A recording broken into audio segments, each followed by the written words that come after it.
Thank you so much, everyone, again for joining us. My name is David Damos. I'm the Senior Manager for our Client Engagement team at Jumpstart Refugee Talent. Today we are honored to be joined by Samah AbdelAziz, who's the Coordinator of Programs at Volunteer Toronto. Volunteer Toronto is an amazing organization where we can search for volunteer opportunities. She's going to tell us more about that. I'm also joined by my colleague, Amanda, who will be assisting us today. So before we get started, I'm going to run a very quick Zoom poll just to see, what are some of the challenges you're facing? What are you hoping to get out of this out of this webinar today? So I'll quickly run this Zoom poll. I promise it's very quick. And there you go. So it's up. Feel free to just choose. So the first question is, what is your primary reason for wanting to volunteer as a newcomer? So there are a few choices there. And the second question is, what is the biggest challenge you face when you look for volunteer opportunities? And the last question is, what do you hope to gain most from this session? Just so our colleague Sama, and of course, us have a bit of an understanding on what you're looking for from today's session. So I see that some of you already started voting. And thank you for that. So we'll give you about a minute, maybe 2 minutes to vote.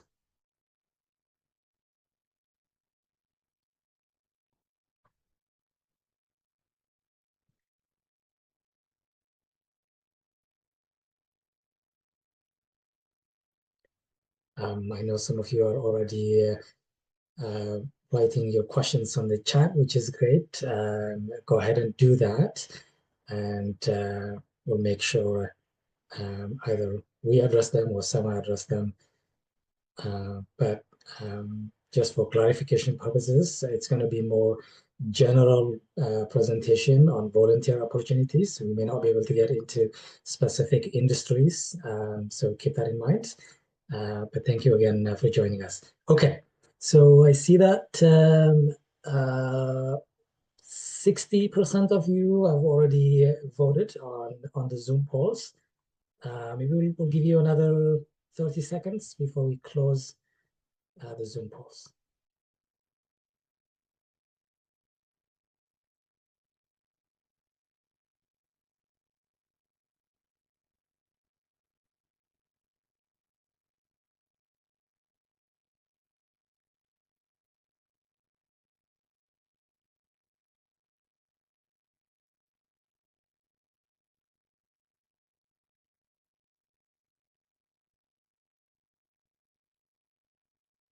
Okay, thank you so much, everyone. I'm going to end the Zoom polls, and I'm going to share the results with everybody. So as you can see, for question number one, the majority of you said to build connection and network, which is very, very important. And I'm sure someone will get into that. Some of you say to gain Canadian work experience, and so on and so forth. And the biggest challenge, 74% of you said not knowing where to find volunteer opportunities. Again, I think you're on the right session today then. And again, variety of interests on what you're hoping to get. Yeah, it's kind of the same percentage, I would say. So tips on finding volunteer opportunities, as well as insights into building skills and connections. I'll stop sharing. Okay, thanks again, everyone. And thank you so much once again, Samah, for joining us today and for taking the time to run this workshop on volunteer opportunities. I'll hand you the mic over And everyone, make sure you write your questions on the chat, and Samah is going to guide us in terms of when you'll be able to ask questions. And yes, Hamad, you can raise your hand when we are doing the Q&A, whether it's at the end or in the middle. Samah? Thank you, David. Hi, everyone. My name is Samah AbdelAziz. I will be doing an introduction, but first I want to go into the land acknowledgement. So as we come together to learn from each other, we do so on the traditional lands of the Chippewa, the Wendat, the Haudenosaunee Confederacy of Six Nations, and more recently, the territory of Treaty 13 with the Mississaugas of the Credit, part of the Anishinaabe Nation. We at Volunteer Toronto take inspiration from the Dish with One Spoon Wampum Covenant, a pre-colonial agreement that encourages everyone to only take what they need, leaving enough for both each other and future generations. We are unable to reverse the violent history of colonization, but we can decide now to engage with this land and its people. At Volunteer Toronto, we acknowledge the harm that white settlers have caused and continue to cause, and we recognize that saying these words before our events is not enough. We welcome feedback from Indigenous individuals, organizers, our friendship centers, and other collectives as we work to decolonize our align with this covenant. So I don't know how many of you have encountered the land acknowledgement. This is part of the reconciliation with the Indigenous people that Government of Canada has taken. And we acknowledge the land that we live in and the history of this country. We offer people to learn more if anybody's interested. These are some resources, and you can find them all on our Volunteer Toronto's website and land acknowledgement. I will be sharing the slides, so you will get these links. And if I can at the end, I'll share some of the links in the chat.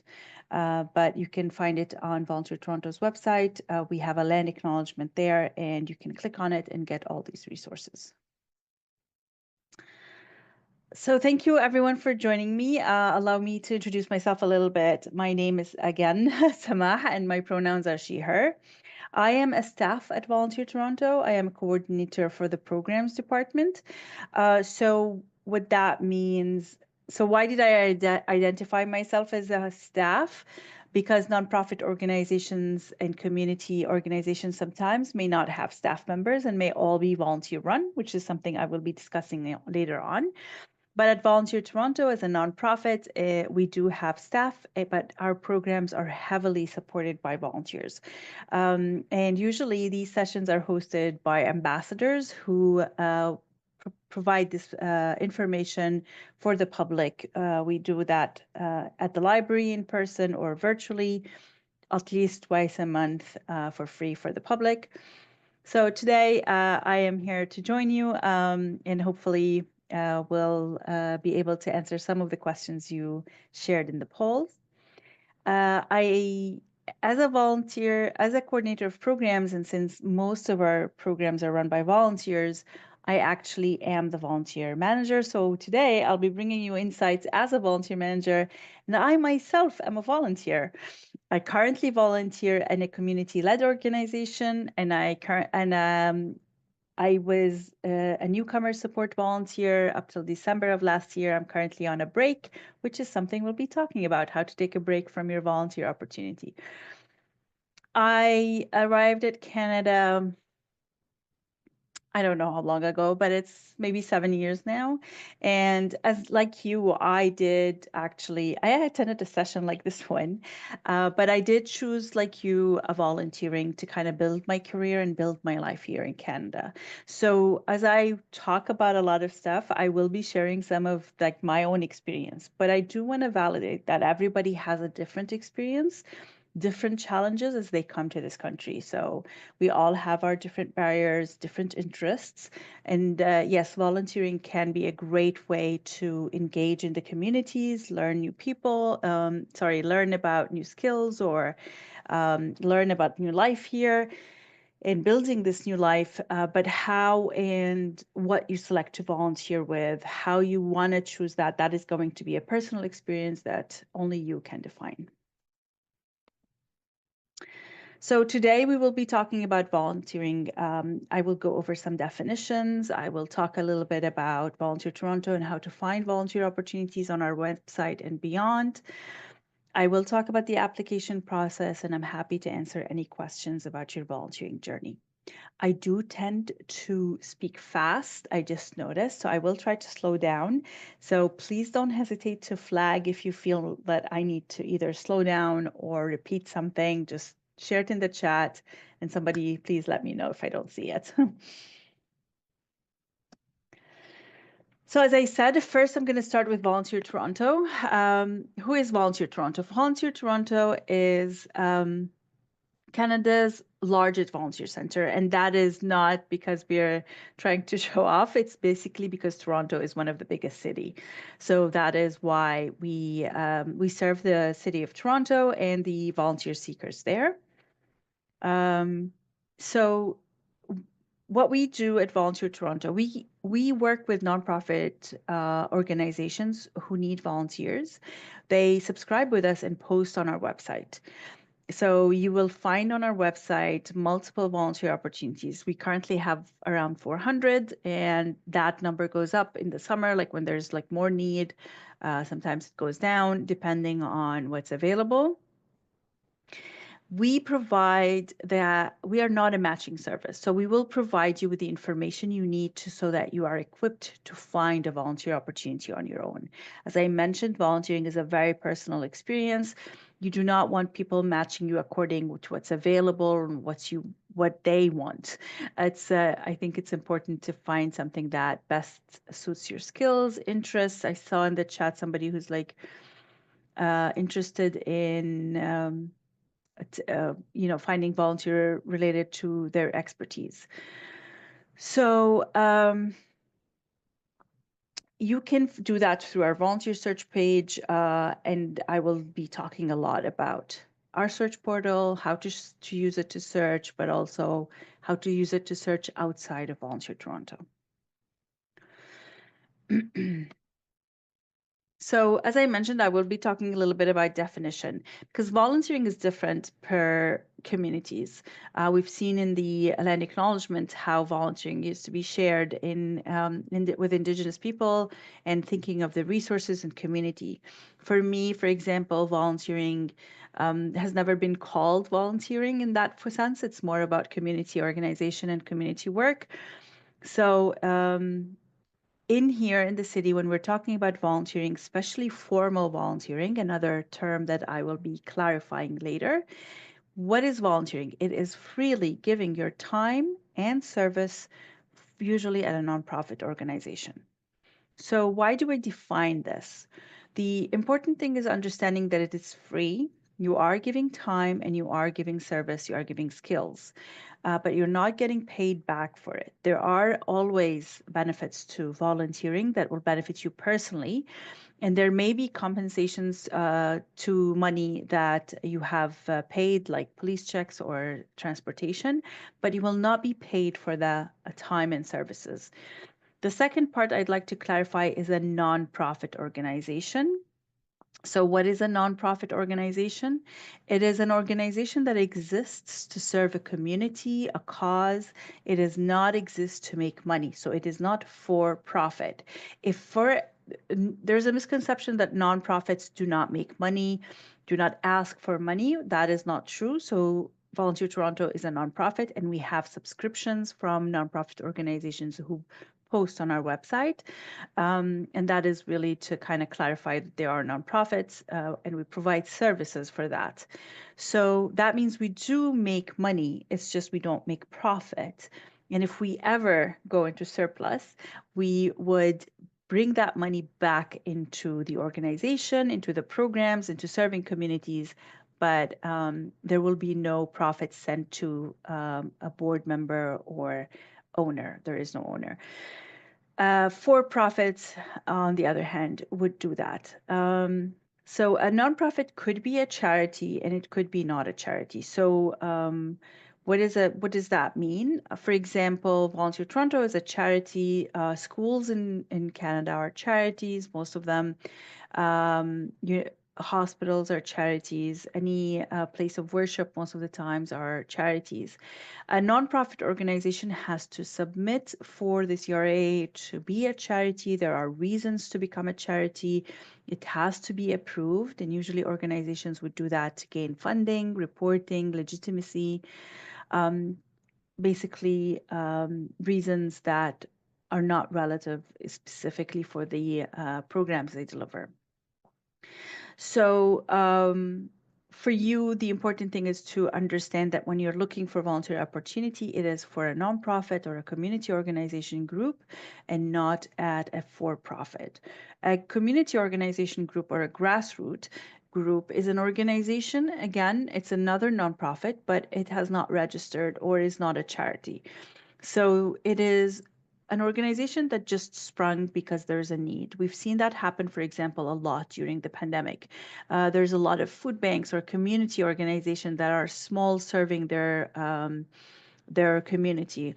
There are a lot of advocacy groups that continue to be grassroots. They don't go into the formal way of applying and becoming registering as a nonprofit. So why would that concern you? The only difference that would concern you really is it's a volunteer run, so there are no staff members. Why would it concern you? Because usually when you apply to volunteer at a community organization, there may be a request for more time than a nonprofit, but not necessarily, of course. It's just that everybody's volunteering and working maybe at the same time, so there's a little balance. The idea here is to volunteer with a nonprofit or a community group. We've seen lately some for-profit organizations who try to exploit newcomers. For example, pharmacies who say, come and volunteer with us for free or work for us for free. You gain the experience, and if we have opening, we will hire you. So that's taking advantage of newcomers. They may not hire you. If they have the money, they will hire you at the time. They're trying to take advantage of that. So on the other hand, you can spend that time at a nonprofit, gain experience, gain references, gain what you need, and support your community at the same time. You've heard me talk about informal volunteering and formal volunteering. So formal volunteering is what I'm going to be talking about today. And informal volunteering is really something that I would say maybe you are currently doing or have done in the past, but didn't know that you were actually volunteering. So if you've ever helped a neighbor remove their snow, or if you've helped clean up a park, or supported someone in tutoring, or a neighbor, helped in some kind of food gathering or collecting food for a charity. All of this is called informal volunteering. So it's an idea where you are providing service for free, but it's just happening to your community. You're not applying to an organization. You're not talking to anyone. You're just deciding to do it, and you do it. Versus formal volunteering, it happens with an organization, a nonprofit or a community organization. There's usually like a position description or an understanding of what you will be doing. There will be a time commitment. There will be risks. There will be application process, training. And then at the end, usually they would provide you with reference of hours or references for your work that you've done or your character. I would like to give an example as follows. If you decide that the park in your neighborhood is not clean, so you decide, you and your friend, to go clean the park. You tell a group of your friends and you say, we're going to be there Sunday morning. We're arriving 10 a.m. Bring your coffee, bring your cleaning material, and we'll see you at the park. And then you go to the park on Sunday. Whoever's there is there. You will do what you can. You clean as much as you can, and then you leave. If it's within a formal volunteer opportunity, then it will happen with an organization. There will be a position description. There will be shifts, like from 9 till 11 is one shift, from 11 till 1 is one shift, until, for example, 4 p.m. You can take 2 shifts, 1 shift. They will bring the material instead of you. They may provide you with training of where to dispose of the garbage and in the park. They will give you training for They will provide the material, maybe gloves, and then you need to be there at that time. If you don't get your confirmation of hours. And that is the difference. You will have to apply, and you will have a volunteer manager and stuff like that. So that is formal versus informal. I hope that is clear. So I'm pausing here. I have seen people like, thank you for sharing in the polls, but I am wondering if you've ever volunteered before in Canada or outside of Canada, and what is it that you're looking to volunteer here? If you would like to share in the chat. I did see someone say in tech. I prefer to look for volunteer opportunities related to my expertise in tech field, who typically handles this kind of work in Volunteer Toronto. So I'll explain our website and how to find volunteering in tech fields. Tech fields are usually a little bit more challenging to find opportunities because a lot of nonprofits has at one point asked for volunteering in that area. And then as a volunteer, you can quit anytime. So usually they have started to, look for agreements to have an IT or a tech person that is an organization and not a volunteer. But there are other opportunities in IT, in tech, and I will show you how to search our website. Sorry, I see there's somebody saying something about the sound. No, you're good, Samah. I think the issue is on their end. All right, perfect. So, well, Yeah. not perfect. Sorry that you do that, but construction, yes, there are. There are a couple of opportunities, a couple of organization, mental health or psychotherapy. So I'm just going to take notes so that when I talk about the website, I can maybe show you how to search for those. Construction. Somebody says they're in Ottawa. There is a Volunteer Ottawa, by the way. So you can go to search for Volunteer Ottawa's website. So not everybody would have search opportunities like we do. Volunteer centers exist in cities across Canada, across Ontario. There's Volunteer Canada, that's the international. But not everybody would post opportunities on their website, but they will have connection with organizations. So go to the Volunteer Ottawa's website. If they don't have opportunities on their website, they will definitely have contact information. You can reach out to them and share your interests. And there are opportunities, for example, across Ontario that are virtual. So you can do remote work as well or remote volunteering. Yes, I have volunteered in community association, churches, and food banks. That's great. Okay, perfect. Looking for professional, which is finance. This is okay. There's a lot of finance needs, especially for tax clinics, but they may ask for certified, but they sometimes need support in different ways. Customer service as well. There's always a need for customer service. Yes, there are remote opportunities. I'll show you how to search for them. I would love the opportunity to do in banking, finance, or customer service. Banking is a for-profit. You will not find volunteer opportunities in banking, but there will be a lot in customer service and sometimes in finance, but not in the way you would think. So I'll talk about it later. Accounting, bookkeeping, there's a lot of bookkeeping. Oh, yes, I hear you. How can I find it? I need your support. I have applied many times, but no one calls us. That is unfortunately something we've heard, but I will keep it in mind, and I do have some advices around that. Newcomers can volunteer. Urban development. So urban development, I'm not sure. Supply chain. That might be a bit interesting, but retail opportunities might work. Okay. Thank you, Dwight. Office work administrative, there's a lot. Calgary, there is Volunteer Alberta.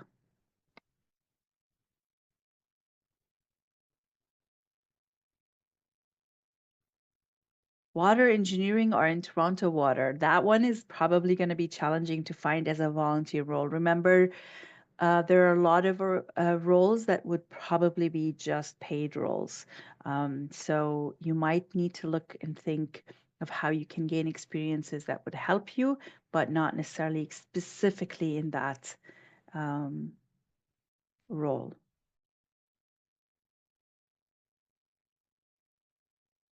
So I will show you how to connect with us outside after we finish.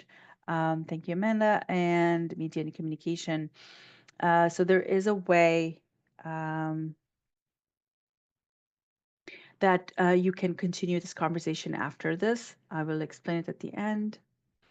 Oh, that's nice. Somebody has applied for volunteer tax preparer in Montreal.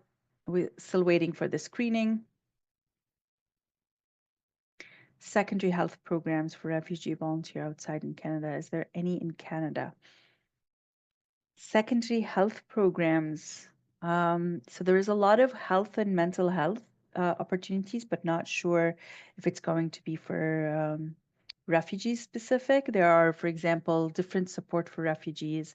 There are organizations that you can reach out to, which I'll talk about.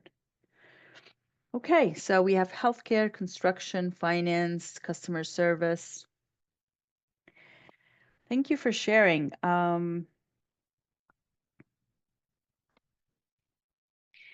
Let me talk a little bit about formal volunteering. So formal volunteering is, I've explained it actually. So the steps to start your formal volunteering journey would be in the 3 Rs: reflect, research, and reach out.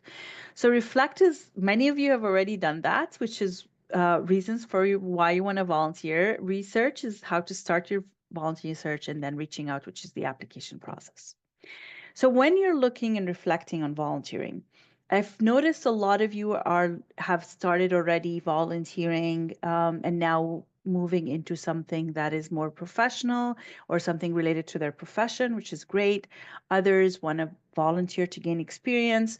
So this is something that you're already reflecting on. Why is it that I want to volunteer? I want to gain experience. I want to gain references. I want to use the skills I have. One thing that is great about volunteering is whatever skills you do at a role, you will get something to put on your resume. So, for example, you are looking for water engineering or engineering roles, and there aren't volunteer roles in that field because these are paid roles. But let's say you do customer service or you do something with Habitat for Humanity where you're building homes. What does that mean? It is the role that you do as a volunteer will give you certain skills. One of them is what we call soft skills. So it is punctuality, respectful, ability to work with diverse audience, ability to work within a team. All of these are references and skills you can add to your resume that will help you when you land a job. And the other is more skill-based. So skill-based means, yes, you did not do engineering, but you were able to do certain roles. It will show like technology if the role requires technology, or if you're good with your hands, good in following instructions, certain skills that you've learned from certain roles, all of that will help you. So when you're reflecting, there are sometimes things that I want to volunteer as this to gain experience, and then you can look at it from skills based. So what are the skills that for example, when I am applying for jobs, they're asking for certain things, certain skills. How do I gain these from my volunteering? It may not look the same, but the skill will be the same. And that's where you can use that reflection and like that to add to your when you're starting your research and when you're looking at volunteer opportunities. Another thing to consider when you're volunteering is the time commitment, because the way that volunteering works here, it could be a time commitment where they're asking you for a 1 day. That is basically you just come support us for a day. It's flexible. You can come 1 day and leave. Or it's an event that's happening for that day or that weekend. We need your help. You can pick just 1 day. You can pick more than 1 day. Another type of commitment, it's called short term, which is between 1 month and 3 months. That is a project based kind of volunteering or a flexible scheduling kind of volunteering where they will provide you with training. You will do the role. After 3 months, you can quit your role. But some of them will, like, the project has ended, so there's no continuity. Others would be like, if you want to continue, you can. If you want to quit, you can. Long term, which is I would say a lot of roles are long term, 3 months to 6 months. 3 months into 6 months roles means if you are taking a weekly shift, that means for the next 6 months, on that day, for these 2 hours, you are actually committing to your volunteer opportunity. Now, it's really hard to kind of think in the future and say, I don't know what's going to happen in 6 months, right? But I know now that I am available. I don't have work. I don't have commitments that will change as far as I know. But if something should change, then that is a conversation you will have your volunteer manager. But at the time you committed with them, you actually knew that you are willing to commit with for the next 6 months. The type of opportunities also could be flexible, so you don't have to be there in a shift. You can work individually, remotely, or you can be like pick which shift you want, or it could be fixed, which means once you pick that shift, you're committed to that shift for the next time. So when you're thinking and reading about a position, it's important to note the time commitment. If you don't feel that this is a good fit for you, do not apply. If you think that you can, then that would be a good place to apply. When you're thinking of time commitment, another thing to consider is the transportation, because you don't want to be living in downtown and taking a bus or 2 buses or 3 buses to your volunteer opportunity that will take you 2 hours to get there, or an hour and a half, and then add that to your shift, which could be 4 hours, then another hour and a half going back. That's a full day. So consider how far it is from you and if it's worth it or not. Once you've considered all of these options comes the research. Now, the research is going to be the tricky part, because there's not always opportunities that we want out there. So sometimes we would have to kind of like maybe shift our needs or our times or our availability because we want that opportunity, or because we can't find something else. I'll talk a little bit about that. You can always, of course, visit our website, volunteertoronto.ca. Like I said, it's a good place to start because we have a combination of volunteer opportunities, but also you have access to organizations that you can go to their website, see what they do, what services they provide, what else could be something that they're looking for. Sometimes they're posting jobs as well. So you're actually having access to more than just volunteer opportunities. You can also sign up with our newsletters. Our newsletters provide, it's once a month. You will get like highly needed opportunities right now. You will get information sometimes about the sector. If there is something that's happening in the sector, we will share.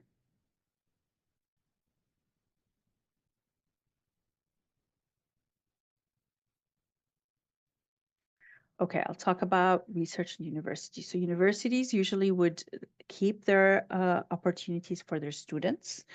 But sometimes, like very few times, would university do research through us. But there are other research work. So organizations who want to do research or data collection or are having a research project that could work.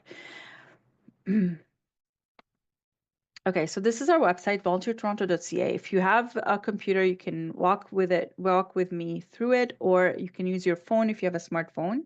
Go to volunteertoronto.ca.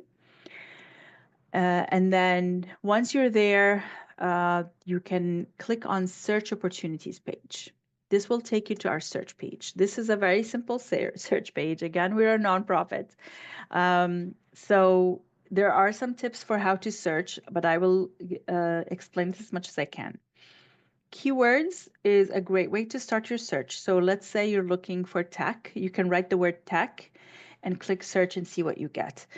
That being said, note that that will mean you will get everything that has the word tech in it. So it could be technology, it could be tech. I don't know what else could start with tech, but anything that has the word tech will show. I usually give the example of food. So if you're looking to volunteer at a food bank and you write the word food, you will get anything that has the word food in it. It's a good way to search for something when you're like not sure. So mentor, health, something like that. Keep it simple. You will get more, but expect a variety and not really very specific things. This is a good way as well, the keywords for something like if you're looking for a certain street or certain address or certain city. So the city, country, and location are really not a great way to search our page. Not all organizations fill that. So I would, if you're looking for example, to search in Scarborough, I would write Scarborough. I want to say that volunteer opportunities on our website are mainly Toronto and the GTA. But if it's something remote, we might keep it. We prefer not to put something like in Montreal and Ottawa unless they have various opportunities because we are very specific for Toronto and the GTA. So if you're looking for something and you don't live in Toronto, it's a good idea to search for virtual, which I will be talking about. The next way you can search is if you know the organization's name. You can put part of it, all of it, whatever you want. The most common one I would say is a good one to search is the category. The category is a group of volunteer opportunities under one umbrella.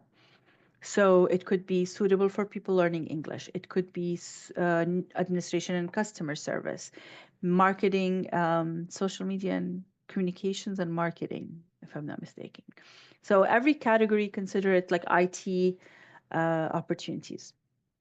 So every category would be a grouping of opportunities under one interest. And finally, this is the type of position right there above the search, very small one. And this is what will make you search for virtual opportunity. There's virtual flexible scheduling, virtual weekdays, virtual weekends. And I'll go to the website later on. I'll show you. Actually, I think I might be able to show you now. Here we go. So this is search opportunities. Tell me if you have any problem seeing anything. This is the categories, and I will scroll through them here. So I've had people talk about accounting and finance, administration and customer service, advocacy and research, arts and culture, health. There's health and mental health here. I've also had construction. So construction, I don't know what category that would be, but it will probably be under customer service. Or there is at the end here, trades and maintenance. There is sports, of course, social service. The settlement and newcomer also is a good search place. I wanted mentorship. Mentorship is not a good place to search if you're looking for, like if you're new. Mentorship means you're mentoring someone, so you would need experience. So let's say I do, and this is the type of position here. And this is, as you can see, in person, virtual, weekday, weekend, virtual. Hybrid, that means it might not work for people who are like not in the GTA because that means like there is part of it that's going to be in person. What I would recommend, oops, sorry. What I would recommend is if you really don't mind the type of position, just leave it. Doesn't matter. That way you get more. I'm gonna select IT support for now because I had some tech people and I want to show you. So this is computer classes, high tech group instructor. So you can see that most of it is really AI technology integration advisor. So let's say you decide on this or you find it interesting. This works also for people who are outside. It is virtual and flexible scheduling. Are you passionate? So you will find here like a little bit of a summary, but this is where it's important, the roles and responsibilities. So this means what will you be doing? And this is where you see yourself in this opportunity or you don't. assess, advise, mentor, participate in pre-assignment, participate at least 3 public engagement activities. So sometimes the opportunity may seem like you're doing something that you like, and then when you read the roles and responsibilities, you discover this is not really IT tech. And then experience and qualifications. So what is it that you need to have in order for it to work? And then commitment, this is 2 to 5 months, and then how to apply, there is a link.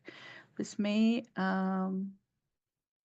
here you have training manager, there's robotics. So honestly, it has better than I was expecting, but usually in IT support, you'll find a lot of opportunities like website developer, or IT like tech training related. So you're a trainer or an instructor, something like that. Mentor.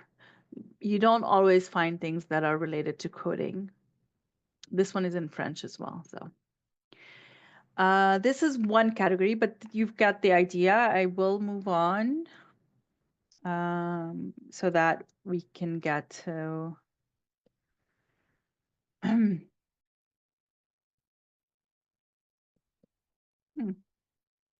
I lost my yeah, perfect. Okay.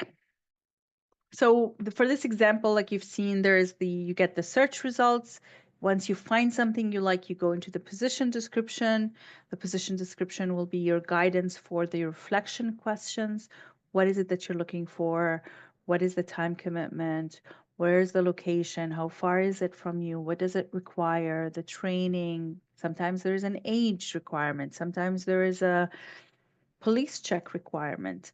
Sometimes it has some certain specific skills that you need to have, or like I said, for a mental health professional, sometimes they may ask for a certificate, or a task clinic, they may ask for a certificate. And then if you like the opportunity and you feel like at least 80% of what you have works for it, you can apply. And then usually there is an how to apply section. In the how to apply, you follow the instructions to apply to the organization directly. You are not applying to Volunteer Toronto. I'm just going to see the chat here. Construction opportunities. Okay. That is a good question. I can't find, I'm going to do this and see which category it does have. Because sometimes they don't. We may not have it right now, but there was a trades and maintenance. So this is Habitat for Humanity. They usually have something related to construction. This is deconstruction volunteer, event volunteer, and distribution center. This time, Habitat for Humanity would have only, is having mainly operations and retail, just one deconstruction. So let's say you come across this, right? And then you say, okay, I can't find it. You can always go to Habitat for Humanity. You can go to their website and say, okay, let me see Habitat for Humanity and see what they have under their volunteer tab. So that is another thing you can do. So you can use the organization's name on our website and go to their website and see if they're looking for something else that is not listed on our website. Remember, they don't have to list everything on our website. You can, or they could be not actively recruiting right now, or it could be something outside of like the area that is posted, so you can find something. So find your nearest habitat, engage as a corporate team. So this is something that you can, so I don't think they're like looking for volunteers to build right now, but you have the website, you can go back to it. And the other one, I hope you're seeing my screen. Are you seeing my screen when Yes. I'm sharing? Yes, we can see. And what you're seeing is Volunteer Toronto's website, right? Correct. Perfect. Okay. I'm going to show you the trades and maintenance here. So I'm going to clear my search. And then at the end here, there's trades and maintenance. Sometimes you might find something related to construction. household item fixer, barbers, hairdressers, hairstyles.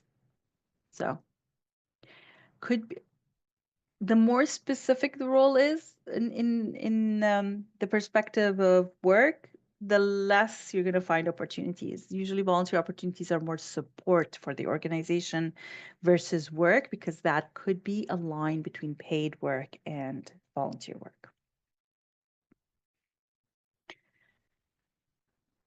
Genuineness of organization, anything on our website is vetted. So that's why I always recommend to start with our website and then maybe go to the organization's website. Another thing is, if you look here on our website, you will see at the end here, see the CRA number.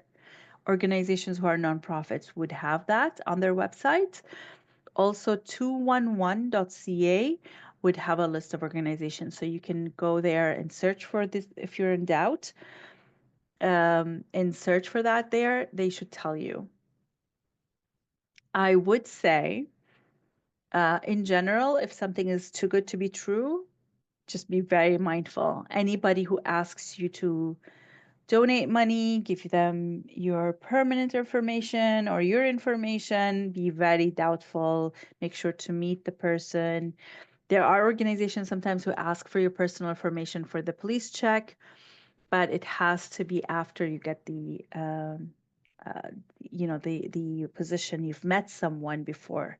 We've seen scams where a volunteer or a person would reach out and say, hey, I sent you this computer, or I sent you this information for your work, and it was by mistake. Can you please send me the money for it? You can keep it, something like that.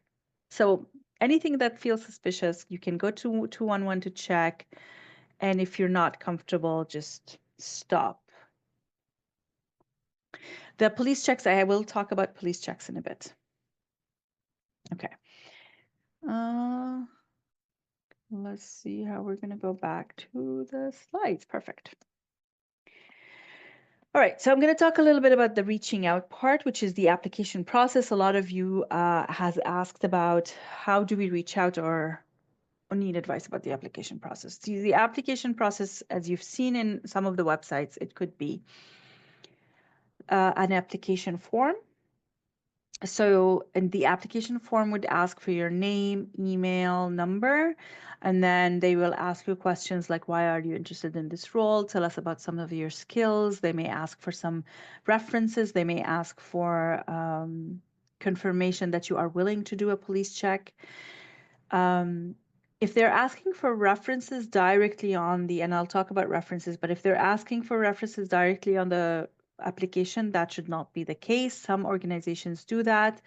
It is really up to you to provide references. Sometimes it's a required field.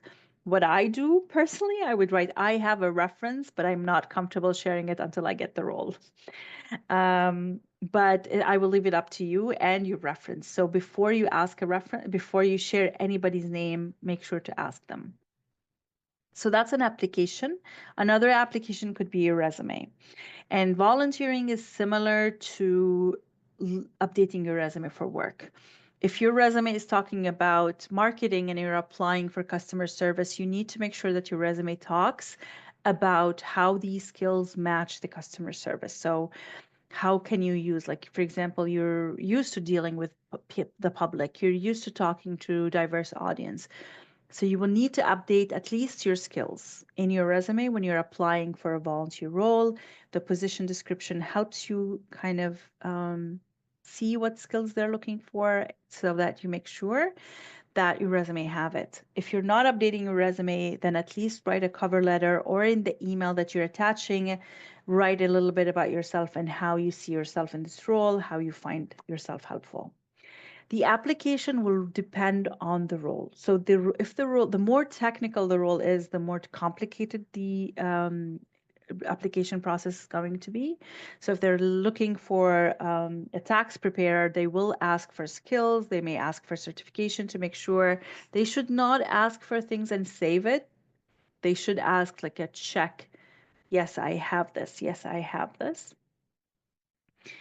And if you're volunteering for an event, then like a one-time short term, the application process is going to be simpler. So it's going to be something like, give us your name and email. Are you willing to do registration or event? Do you have an accessibility or an accommodations needed? And that is the difference between each application. When you're applying, follow the instructions of how to apply, because you're applying directly to the organization. You're not applying to Volunteer Toronto. If you're following up with the organization. If you have questions about the application process, if you have any questions about the application process, usually they would have something about it with the organization. So the organization would have like would have something about it. Sorry, they would have like a contact email. It would have a contact email. It would have, for questions, something like that. And if they don't, apply as they say. And then if you want to follow up or have a question, you can go to their website, select a contact, and send an email. You can share your phone. Your phone is safe. You can share your name, so phone safe. There are organizations who may ask for an ID. Usually if it's related to something in health, something, again, like we really are not, like I always tell people, if you're not comfortable about something, don't. But if it's on our website, we vet it.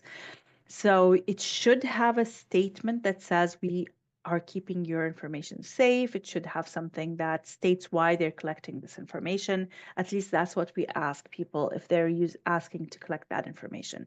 So name, email, and contact, like a phone number, is safe to share because they need to reach you when they do get your application.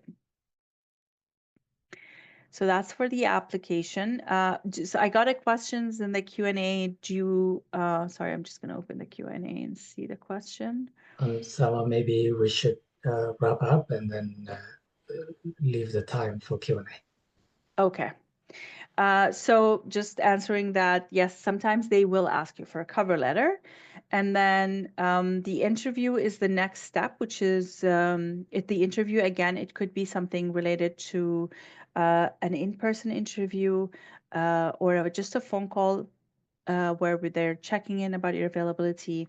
And third, it is going to be about it could be a skill specific. So if you're a social media writer or a grant writer, they may see your writings. If you're a tax preparer, they may like do some kind of question specifically for that technical aspect of it. Every interview, every application will depend on the role. And then some roles will ask for references, but if it's dealing with money, if it's dealing with money, if it's dealing with youth, if you're going to be handling kids or seniors. So what is reference? A reference is someone who can tell about your character, who can talk about your skills and say like you're good at what you do. A reference can be a teacher, someone you worked with, someone you volunteered with, a volunteer manager from before.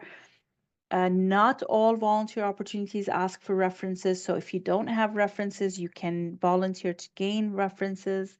Just look for ones who don't ask for it. And if you have references from back home, you can tell the volunteer manager that you can share their email and they can communicate through email.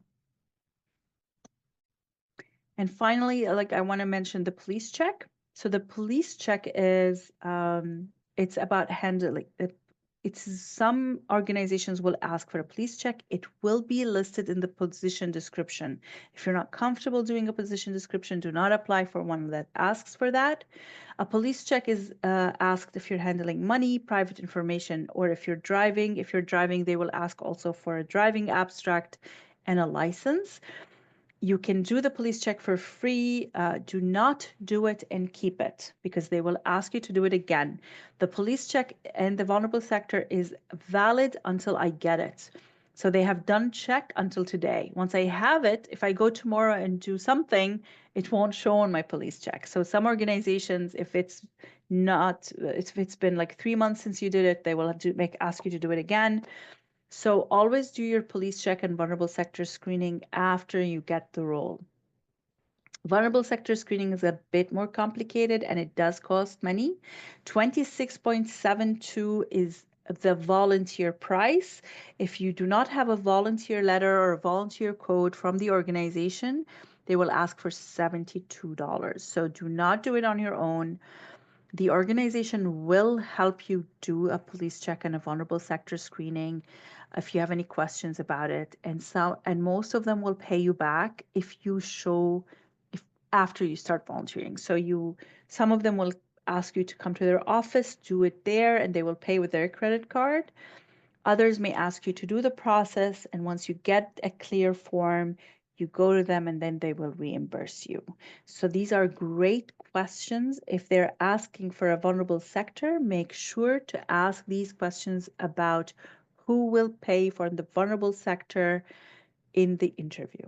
So remember, the interview is not just them asking questions, it's also you asking questions about the role, about your rights, about the references, about the if you're like want references at the end, do they provide references? How long till they provide you with references? So use that time for you as well. Somebody said in the chat that they're not hearing back from organizations and you are not alone. So what happens on this side is the volunteer manager is doing so many things that they eventually end up just writing or just replying to certain people, but not everyone. So you may not hear back by yes or no, or you may hear back, but after a couple of months and say, hey, fill out this application form. I understand this is very frustrating, completely understand. I've been through it, but it's really like a juggling game. We are advocating and asking volunteer managers to please reply. But on the other hand, what you can do in the meanwhile is apply for more than one role.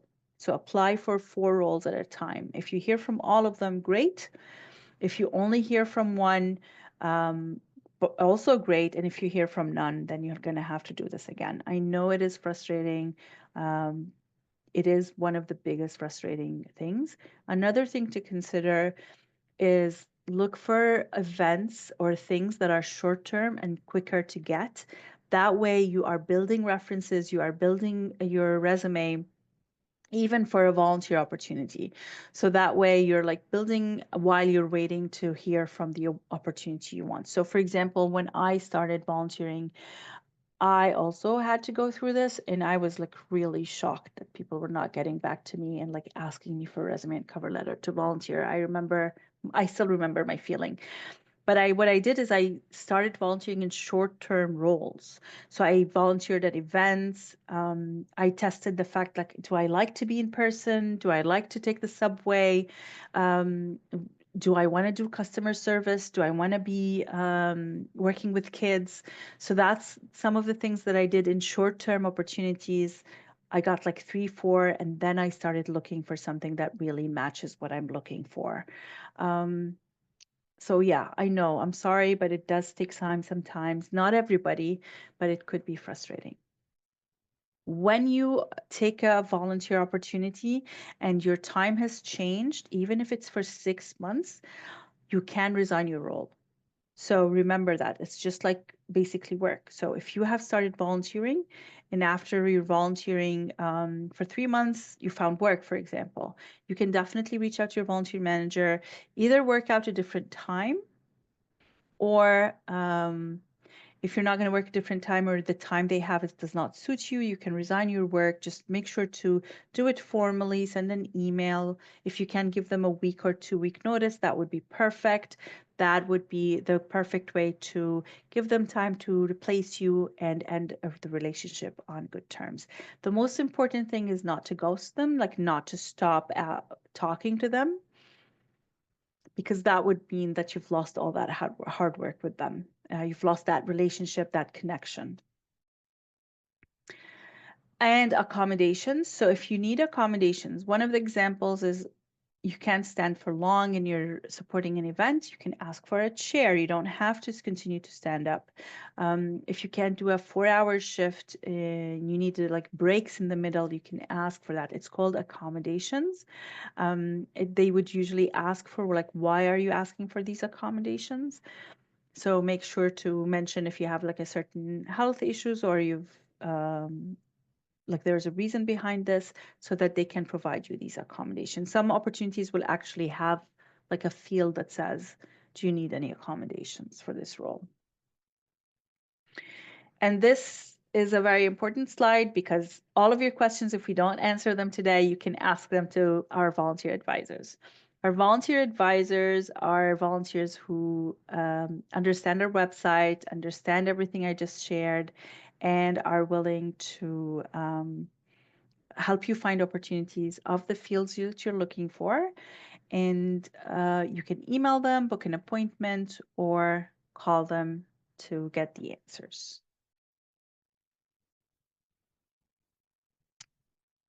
Yeah. So do you want to go over the questions? Do we have time? Yeah? Okay, perfect. I'm just going to go over the Q&A first. So the question was, is it important to apply with a cover letter? As I mentioned, not necessarily. Some volunteer opportunities don't ask for a cover letter. They ask for an application form. They ask for like a phone call, but some would ask for a resume and a cover letter. If they only ask for a resume, then what I would do is attach it in an email. And in the email, I'll do some introduction about how you see yourself in this role, kind of bridge the gap between your resume and the opportunity you're applying for.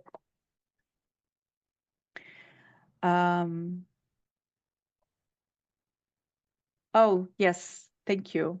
I hope you, like I said, I will share this. I will share the slide. So anybody who has questions, please reach out to the advisors. I know some people had to leave because of Ramadan. Do you have volunteers with TTC? I'm not sure I understood that. Yes. But volunteer opportunity for TTC, I think that's what they meant. Mhm. Um, but I encourage the person who, yes, to show me. So we shared the website link. She showed you how to search. So we encourage you to go ahead and search. So there may or there may not be a volunteer opportunity for the TTC.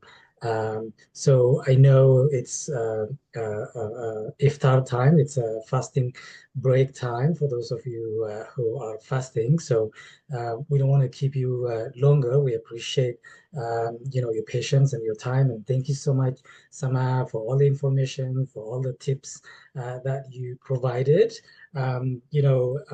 Two things that really stood out in addition to everything you said, Samah. One is reflecting. That is incredibly important, but we all know it's not easy, to reflect. So, same that applies to when you apply for job positions, not only for volunteering, but when you apply for volunteering, that's an excellent practice for you to really know how to reflect. Okay, you're looking at the job description, you're looking at your resume, you're looking at the requirements, and you reflect. Do I have the skills to apply for this volunteer opportunity? And if I get it, is it worth it of my time, of my resources? Samah talked about, time commitment, transportation, a lot of the things that you need to keep in mind. And so, is it worth it of your time? And if it's a yes, then okay. Sama said this is you giving your time for free. Of course, you're not getting paid. But as she also mentioned, there are a lot of things that you get out of it. A lot of you mentioned in the Zoom polls, you need to gain some Canadian experience. You need to get some connection space. So you need to be really strategic and smart in, okay, I'm volunteering, I'm giving back, which is really honorable, but also, how am I going to gain some of those skills that I talked about, whether it's networking, how to efficiently connect with the people who are working there, who are connected with that organization, and so forth. And so really being strategic and have a clear plan. And the interview that you'll be doing, if you're invited for an interview, that's a practice. Again, that's another benefit before you even get the job. If you've done a few volunteer opportunity, again, you're practicing. Maybe you get some feedback from them. And so, some of you mentioned about cover letter. Absolutely. The more information you provide, the better. Probably more people are applying for that volunteer. And so I think, a lot more information that Sama provided. And so, as we mentioned, we'll share the recording, we'll share the slides with you. And thank you again for joining us. And please join me in thanking our guest speaker, Sama. Thank you so much for taking the time, for providing the insights and the resources. And Sama offered the contact information for Volunteer Toronto. Feel free to reach out to them if you have any questions. So make sure you take advantage of that. And Sama, once again, thank you so much for your time and your insights. Of course. Thank you for having me. Yeah. Sorry, I thought I had till 6:30. That's why I was like rambling on. Yeah. Okay. So I don't Take see care. anybody. Or do we? Do we have somebody raising their hand? No, maybe I'm accidentally raising my hand. Okay. So I don't see any questions on the chat. I don't see anybody raising their hand. So thank you so much, everybody, again. And we look forward to seeing you again in the next month's Ask Me Anything session. I'll keep you posted on what the topic will be. And so once again, thanks so much. Thank you. Have a great evening.